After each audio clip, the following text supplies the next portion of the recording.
On today's show, quack, quack, quack, quack, quack. Ottawa Senators 5, Anaheim Ducks 1. Plenty of great performances to break down.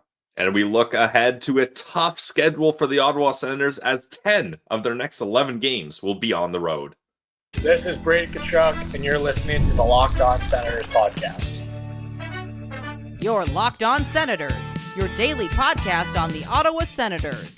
Part of the Locked On Podcast Network, your team every day. Welcome! You are locked on to the Ottawa Senators, the only daily podcast covering the Sens. On the outskirts of enemy territory, I'm Ross Levitan, alongside Brandon Piller up in the Blue Mountains. Today's episode is brought to you by FanDuel. You can get started with a big return on FanDuel. New customers who win their first $5 bet will get started with $150 in bonus bets. That's if you win your first $5 bet. Just visit FanDuel.com to get started. Today is Thursday, December 12th, and Pilsy, a business-like performance against a team you should beat at home. And Linus Ullmark now has a season save percentage above 900. Above 900, Ross? Yeah, above. That is amazing. That was so much fun, Ross, to watch the Ottawa Senators at home take care of business up against a team that they should beat 9 times out of 10, and they beat them. And Ross, it wasn't just, I was nervous about this. The rest of the postcast crew, you guys were all on the puck line. You guys thought it was going to be a big game. I was nervous that the Ottawa Senators were just barely going to squeak by. It was going to be like a 3-2 win or something. No. They came out there, Noah Gregor got things going, and then it was the Drake Batherson show as he gets a natural hat trick and 4 points, leading to a 5-1 win. That's the kind of win we need to see from the Ottawa Senators up against rebuilding teams. So we'll get to Drake Batherson and just how underrated is he. Tim Stützle mentioning that after the game, but did he really have a hat trick? I mean, Cam Fowler scored 2 of those goals. He does need to give a little bit of credit to Cam Fowler, but hey, not only did he have that hat trick, Ross, but and Jack mentioned this on the postcast, arguably his best play of the night was his assist to Brady Tkachuk, that sauce pass over a corpse of Brian Dumoulin just lying down there, and Batherson just little sauce, and Brady taps it home. Absolutely beautiful. I had a couple favorite moments from this game that weren't even goals. The Ottawa Senators in the second period hemmed the Anaheim Ducks in their zone for back-to-back 2.5-minute shifts. Yep. That was amazing. Textbook hockey, according to Travis Green. But for me, it was just fun to watch as a fan. And I can't imagine being in the building for that last night where the ice isn't only tilted, it's like a 90-degree angle there pointing right down to the Ducks' end. The Sens were skating downhill. They were making great physical contact. They were hounding pucks down low, and they were rolling it back to the point. And I loved all 6 defensemen last night's ability to keep the play moving in the offensive zone. They would go up there, D to D, back down low, grind it out, keep mucking and grinding. It was as pretty of an offensive sequence as I've seen from the Senators in consistent shifts all year long, but it all started the first few shifts of the game. They had the Ducks on their heels from the opening puck drop, and what I love too is the fourth line getting the opening goal and Noah Gregor off a nice feed from Zach Ostapchuk there. Like that's just great hockey to get your bench into it right away, saying, okay, we're all coming to play tonight. That was as much of a team effort as I think you could have asked for. And Ross, that whole play started with Thomas Chabot doing laps around the ozone, and he's been a lot more comfortable doing that. Like you mentioned, the D is really kind of being activated a lot more than we've seen in the past. Tyler Kleven is a guy I'd like to highlight as he does a good job, and he's taking this right out of Timmy's book, skating in down the wing, stopping up, and creating that time and space for you. Sure, sometimes it gets you kind of trapped in a corner, but it does give you a little bit more time and space to try to make a play with the puck rather than just the Travis Hamonic method of I got the puck, I'm throwing it on net no matter what, or if it hits the net, that's a bonus. Usually it misses wide. But I think the defense is doing a lot better job of trying to chip in offensively than it has been in the last couple weeks. And just because we're on Tyler Kleven, he got benched in the game against Vancouver and in Vegas. Under 10 minutes in each of those games, was -2 in both of them, since which the Sens happen to be 5-2-1 5-2-1 over that stretch.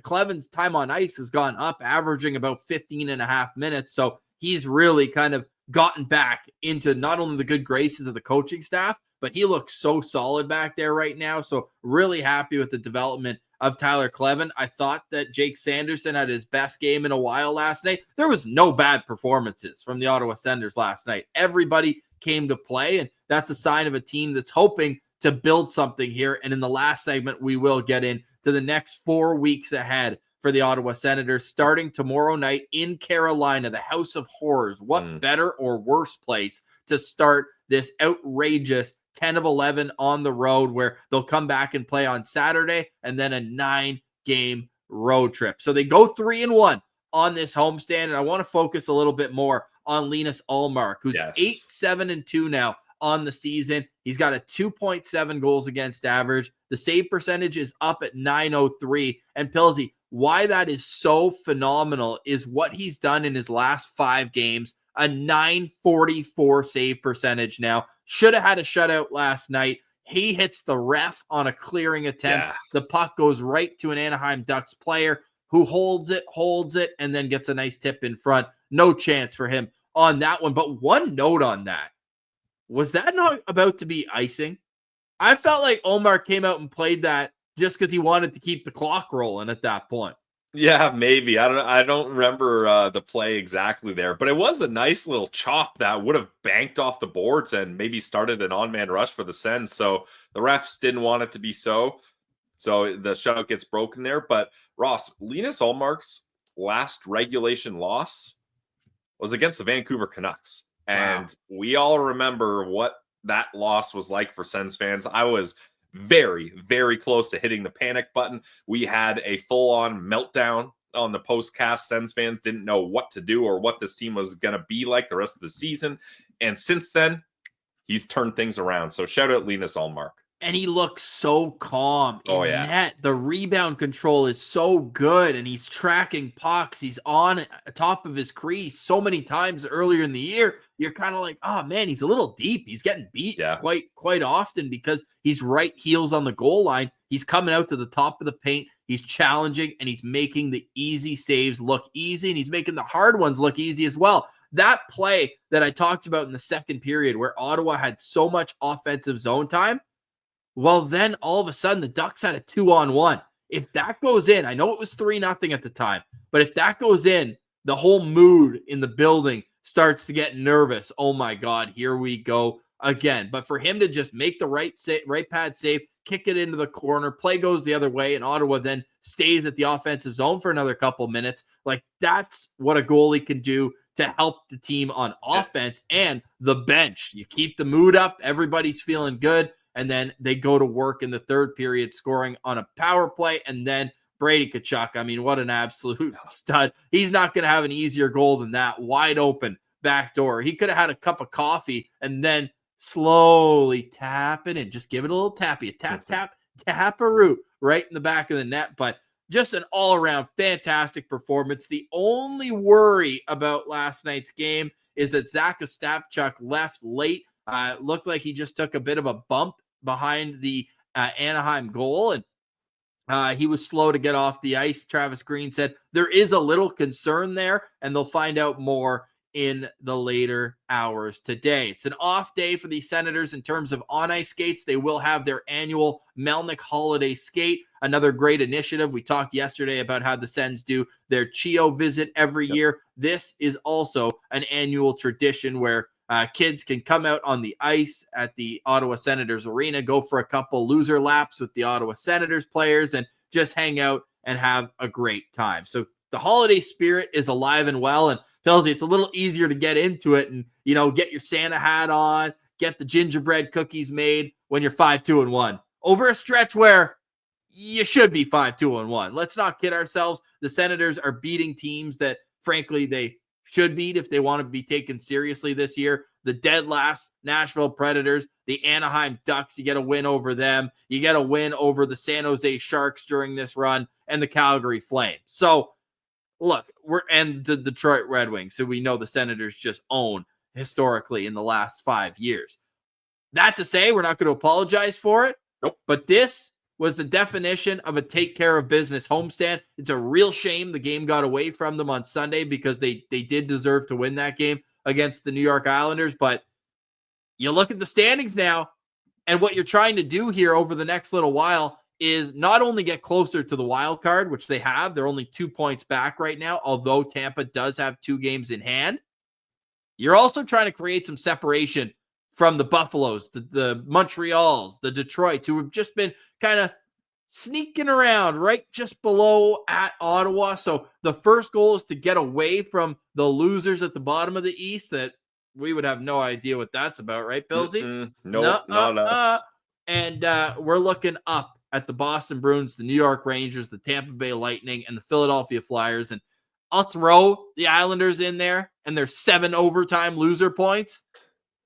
But the Ottawa Senators took care of business, and that makes me very happy after what was a 4-game homestand, and they needed it with what's coming up. Yeah, especially Ross, like if you drop that disappointing loss on Sunday and then you can't beat the Ducks, and then that's how you end this homestand. Oh, that would have been such a morale, not booster. What's the opposite of booster? Sinker. Thank you. Yeah, that would have been a morale sinker. Killer. So, yeah. So the Ottawa Senators, the players, you could tell the vibe in the post-game interviews in the locker room was just so much better, and that's nice to see. Even Travis Green said a joke. Yeah, he said a joke. He made a funny. It was crazy to see. And that funny was about Drake Batherson, who we're going to focus on in our next segment. But just a couple stats here from the LOSP stats department. Ooh. You mentioned it last night on the postcast. That was the first natural hat trick from a Senators player in the last 3 years to the day when Brady Tkachuk had it. So the Senators are 2-0 in their last 2 games on Alfie's birthday, and they have a natural hat trick in each of those. Maybe Alfie should be like Sparty and have like 5 different birthdays all over the year, and we can just win those games. But not only that, all jokes aside, Tim Stützle with another 2-assist performance. He's now got 6 assists in his last 3 games, 3 straight multi-assist games. The German doesn't want to shoot the puck. No. He had 0 shots on goal, but he wants to spread holiday cheer and get all of his boys in the mix. What a game. What a player. This guy has so much speed and talent. And I also want to ask you the question that the Sportsnet panel asked at intermission. If you could only build your franchise around one player, would it be Brady Tkachuk or Tim Stützle? The good news, I'll take both. Is the answer is both. But who would you have to pick? We'll have that conversation next. We'll wrap up the show looking at the torturous schedule ahead. You're listening to Locked On Senators, your team every day. Today's episode is brought to you by our friends over at Indeed. We're driven by the search for better, but when it comes to hiring, the best way to search for a candidate isn't to search at all. Don't search, match with Indeed. If you need to hire, you need Indeed. Indeed is your matching and hiring platform with over 350 million global monthly visitors and a matching engine that helps you find quality candidates fast. Ditch the busy work. Use Indeed for scheduling, screening, and messaging. That'll help you connect with candidates faster. And Indeed doesn't just help you hire faster. 93% of employers agree Indeed delivers the highest quality matches compared to other job sites. So what are you waiting for? Join more than 3.5 million businesses worldwide that use Indeed to hire great talent fast. And listeners of this show, you're going to get yourselves a $75 sponsored job credit to get your job more visibility at Indeed.com/lockedon. Just go to Indeed.com/lockedon right now and support our show by saying you heard about Indeed on the Locked On Senators podcast. Indeed.com/lockedon. Terms and conditions apply. Need to hire? You need Indeed. Today's episode is also brought to you by FanDuel. I don't need a job anymore. I got FanDuel, and last night I did fantastic because we were all over the Sens puck line. Sorry to all you Pinto anytime goal bettors. We will continue to ride that. We are putting our weight on Shane Pinto to score a goal. But new customers at FanDuel, man, what a great time to get started. New customers who bet $5 can get $150 in bonus bets if that first $5 bet wins. The FanDuel Sportsbook app gives you everything you need to place live bets in one place. So when you get a middle of the game hunch, You can check out the latest stats, play-by-play, and so much more on the same place you make your bets. Just visit FanDuel.com to join today. You'll get started with $150 in bonus bets if you win your first $5 bet. That's FanDuel.com. Never waste a hunch and make every moment more with FanDuel, an official sportsbook partner of the NFL and the Locked On Podcast Network.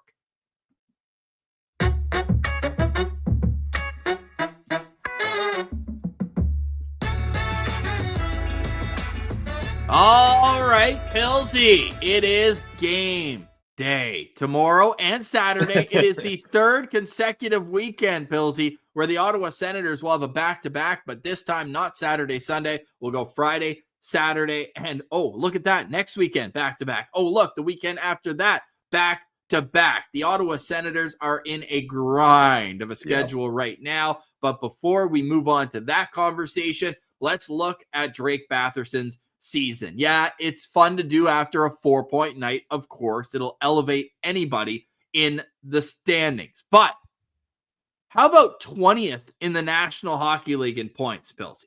That's incredible for Drake Batherson. Yeah, I mean, you look at Drake Batherson, Tim Stützle, Brady Tkachuk, like those guys having well above point per game paces going is exactly what this team needs. And it's always nice when you get a hat trick plus an assist. That gives you a little boost. But Drake Batherson, I think a lot of Sens fans he gets overshadowed by the Bradys, the Timmies. But he's such an important part of this team, especially when it comes to looking at the value of his contract. I mean, this guy's only making $4.975 a year, and he's above a point per game pace. It's amazing. Yeah, I mean, Pierre Dorion would tell you that's under $5 million. And look, after that performance last night, he actually passed Brady Tkachuk in points. He's second on the team behind Tim Stützle. It is incredible what we're seeing from him at both ends of the ice, Pilsy. I think that's, to me, the most impressive thing is that Drake Batherson is showing the defensive prowess we always knew he had coming up through junior and in the Belleville Senators organization. But now at the NHL level, he's just so solid, and he's been a huge part of this run. Since the Ottawa Senators win over Calgary, he's got 12 points in his last 8 games, and he's a plus player, 18 shots on goal, which I love. And look, you can point out the fact that a lot of his work is coming on the power play, but that's where he can be a facilitator and give you another option. Look, everyone knows that Tim Stützle is going to control the puck on the half wall. We all know Brady Tkachuk's going to be standing out front, and we hope that Josh Norris is going to shoot the puck in his one-timer position. But Drake Batherson being out there on the power play gives you a little bit of everything. He tips pucks great in front of the net. He's a great bumper guy that can go low to high. He's got that great behind-the-back pass that he's assisted on a couple of goals with right in front. Like, he's the complete package in terms of what he brings as a skill set. The shot's good. The passing is elite. The creativity is unmatched. I go back to that goal he scored. Remember where Timmy had the little backhand toe drag during the COVID year? And like, it's just easy for Drake Batherson to play with good players. And as great of a player as he is himself, I think that's a skill that he has that I love watching, is his ability to read off of his teammates and make them better with his positioning and how he sets them up. So, man, we knew that he was a good player, but we might have to start calling Drake Batherson a great player in this league. So, Ross, are you suggesting that maybe Drake Batherson should be playing amongst other elite players on the international stage? Perhaps maybe a Team Canada snub? Yeah, well, he was even snubbed from the team of snubs that Sportsnet did. Come on. You can't tell me there's 8 better right-wing players in the National Hockey League who are Canadian than Drake Batherson right now. I mean, among Canadian players, he's 10th in points per game. He's 9th in total points. Now, 2 guys ahead of him also got snubbed, Mark Scheifele and Dylan Strome, but those guys play center, and we know that Team Canada is littered with centermen. You're not going to make that team pretty easily down the middle. But for me, Drake Batherson should have at least, and I hope he was, considered for a role on this team, because what he's been able to do in elevating his game this year, you can't tell me there's 12 better forwards from Canada than Drake Batherson right now in the National Hockey League. Love what he's doing. And you know what? he deserves a beach vacation in February. And after we'll get to the schedule coming up for the Sens, you know what? I'm pretty happy that only Linus Ullmark and Brady Tkachuk are going, because they are grinding basically until then. Yeah, and I mean, hey, it's good for the Ottawa Senators that aren't going to be a part of that tournament, Ross, because they can just stay at the beach. They're going to be in Florida that whole last week. So especially Brady Tkachuk, he's got his brother living there. Just hang out at Matthew's house. He won't be able to. He's got a little work to do. Brady Tkachuk's the one player that won't be there. Nice. Well, hey, I was going to point out, I just said something extremely silly and following that, but you also said you can't tell me there's 8 better right wingers. Yeah, when Drake Batherson is 9th in points, doesn't that literally mean there's 8 better players available? No, right wingers. I mean, like players who play right wing, and he wasn't on the All Canada snub team. So according to Sportsnet, there were 2 teams worth of right wingers that were better than Batherson. Nuh-uh. And it's not like they forgot about him, because they had him as an honorable mention on the team of snubs. Relax with that. Drake Batherson, hell of a player, and he is an Ottawa Senator making under $5 million for this year and 2 more after. Thank you, Kent Hughes. Had a couple people ask me about that, being like, I don't get it. Well, the Montreal Canadiens general manager, Kent Hughes, was Drake Batherson's agent before taking that job. He signed that contract with Batherson. I mean, at the time, I remember the day it happened, Pillsy. I had just moved to Winnipeg. We were still at my in-laws' place getting everything set up, and we were about to record. I was like, buddy, I think we had breaking news on the show. I think it happened while we were recording, and we knew from that moment. Well, we had watched him up close in Belleville for those 2 years when we were working there. It was the same 2 years that he was there with Josh Norris, and we knew that this guy had elite talent. And now, in year 7, I couldn't believe when he said year 7 last night. He's reached his potential, and some would say even better. So get the word out on the streets. Drake Batherson, I don't want him to be underrated. Let's get some respect on his name. 32 points this season in 28 games. Heck of a start for Drake Batherson. What's it going to take for Ottawa to get over the hump that is the month ahead? We'll have that conversation next. And I didn't forget, Pillsy, Brady Tkachuk or Tim Stützle. Who do you start a franchise with? Those conversations are next. You're listening to Locked On Senators, your team every day. Today's episode is brought to you by our friends over at Prize Picks, the best place to get real money sports action. With over 10 million members and billions of dollars in award winnings, Prize Picks has made daily fantasy sports accessible to all. You just pick more or less on at least 2 players for your shot to win up to 100 times your cash. Run your game all season long on Prize Picks. You guys heard me right. You can win up to 100 times your money on Prize Picks with as little as 4 correct picks. Sign up today and you'll get $50 instantly when you play $5. Best part is you don't even need to win to receive the $50 bonus. It's guaranteed. Prize Picks is the best way to win real money this football season. Which players are going off or which ones aren't? Make your picks in less than 60 seconds and turn your sports opinions into real money all season long on Prize Picks. Just download the app, use code LOCKEDONNHL to get $50 instantly after you play your first $5 lineup. That's code LOCKEDONNHL. Prize Picks. Run your game.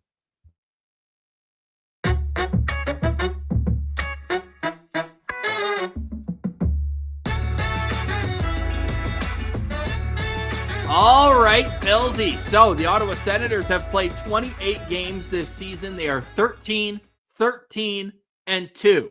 And we know that Carolina's a house of horrors for the Ottawa Senators. We do. But I'm going to hope, maybe, wish on a prayer that the Senators can get above 500, because we've been here before, but we have not really seen Ottawa be above 500 since they were 8-7-1. So it's been a little while. And Pittsburgh on Saturday, they're a team that sucked at the start of the year, but they're starting to find ways to win games a little more often. So this back-to-back here, I want to focus on first. But before we get to that, what is your answer to the question they had? Because the panel was split last night between who would you start a franchise with, Brady Tkachuk or Tim Stützle?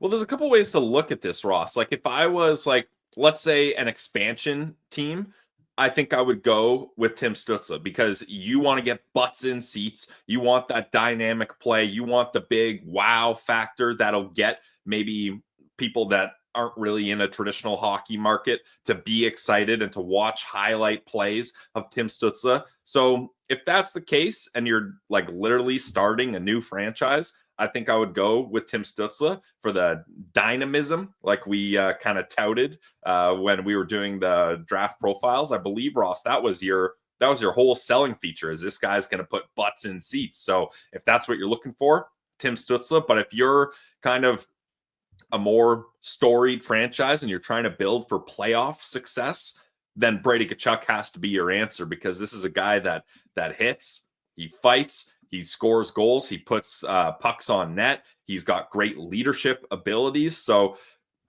I realize that's not really an answer, but it's because both of them are so great in different ways. It all depends on the approach you're trying to take there.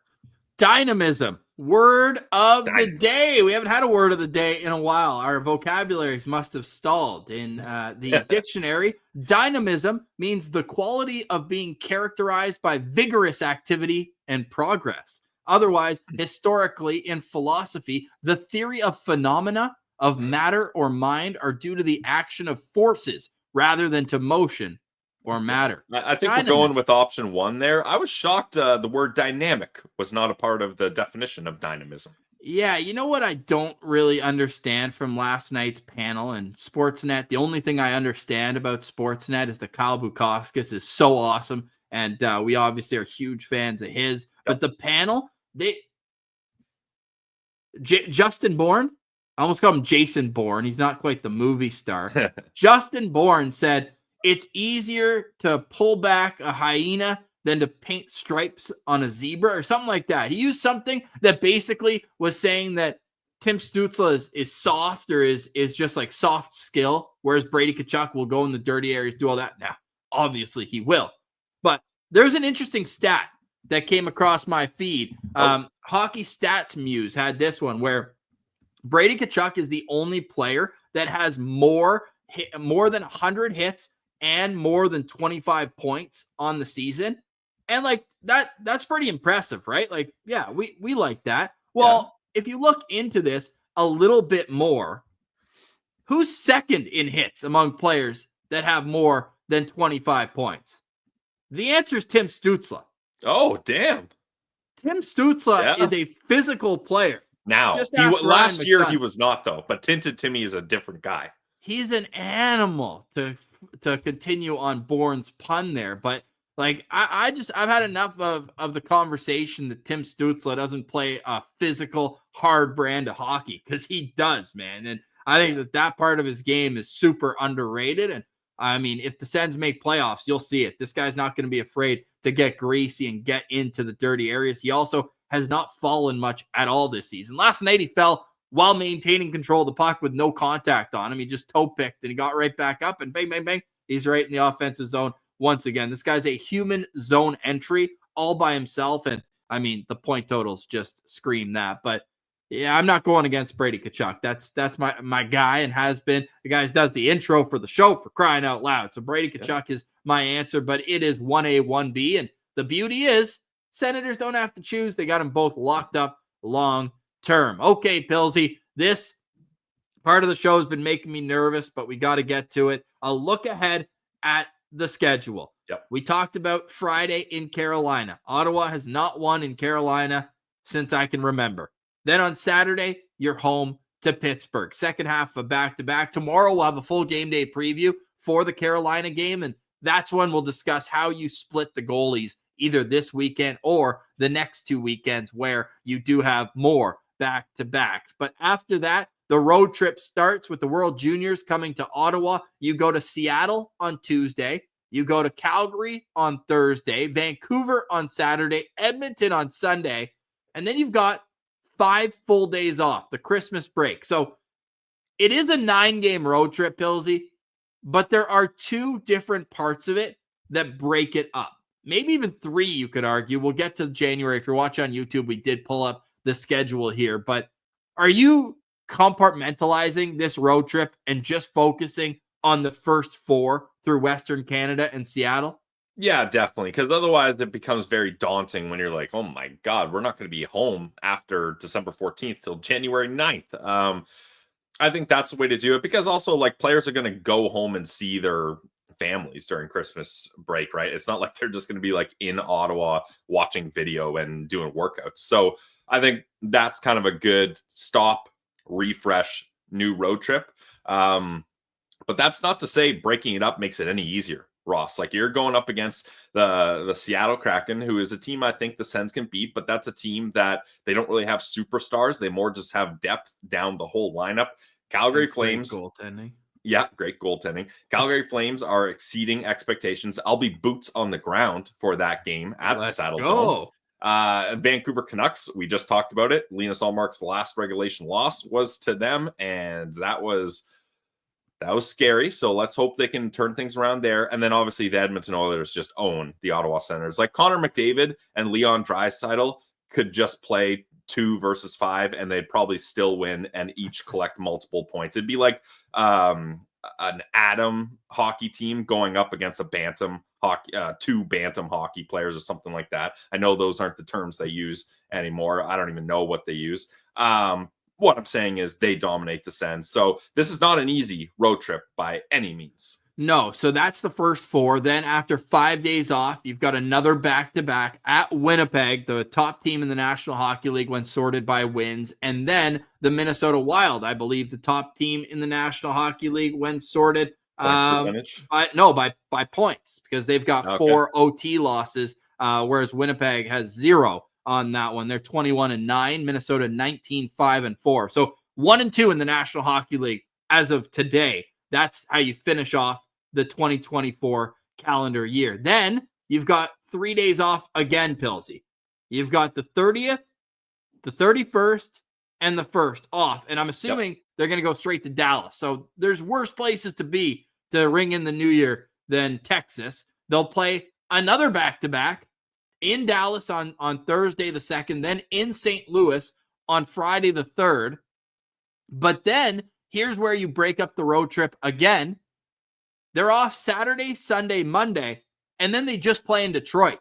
So my guess is they're going to take a red-eye home from St. Louis, be in their beds by 2 or 3 a.m., then have Saturday and Sunday in Ottawa to refresh, and then fly to Detroit on Thursday. And then you just more so have that Detroit game as a one-off, as you're just going to Detroit and coming back. That's easy travel, and you can go from there. So even though it's a 9-game road trip, it's really a 4-game road trip, a 4-game road trip, and then a 1-gamer in Detroit. That's my way of breaking it up into bite-sized pieces so it doesn't look so daunting as you explained it, where you're not home from December 17th until January 9th.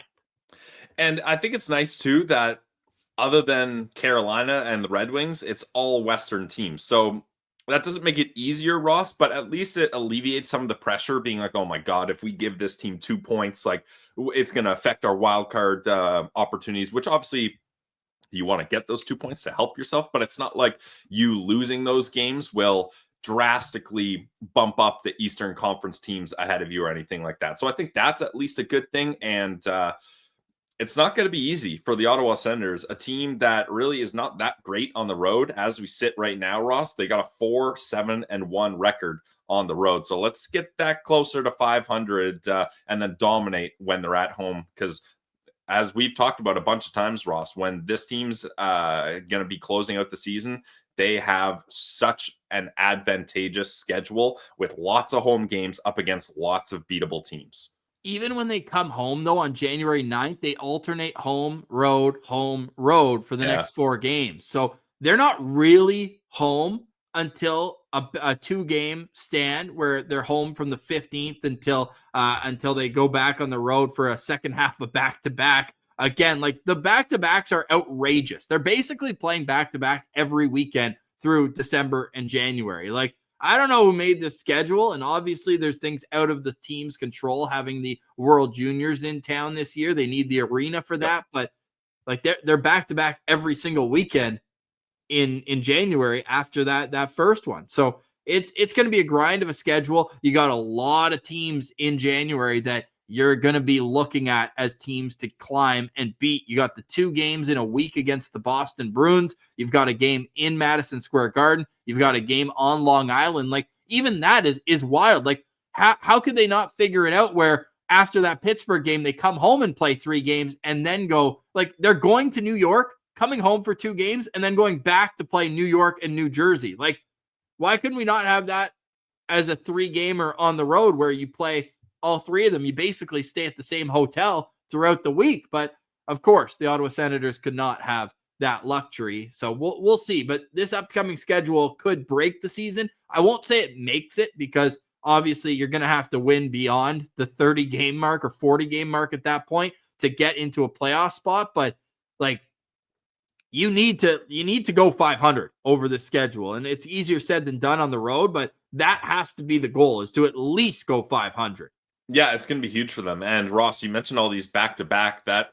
That's going to magnify the fact that the Ottawa Senators have not been able to get even close to average goaltending from Anton Forsberg recently, because I know, Ross, you're on the train. Just start Linus, Ullmark, all the back-to-backs and wear them out by the time you get to meaningful games. But you can't do that because there's so many back-to-back opportunities here. And Forsberg, like, no matter how Sens fans feel about him, the Senators have to find ways to make him confident so that when he's announced as the starter, the team doesn't just deflate and say, well, we got a scheduled loss here and can't wait for Ullmark to start again next game, because that's just not sustainable for the rest of the season based on the way the Ottawa schedule is.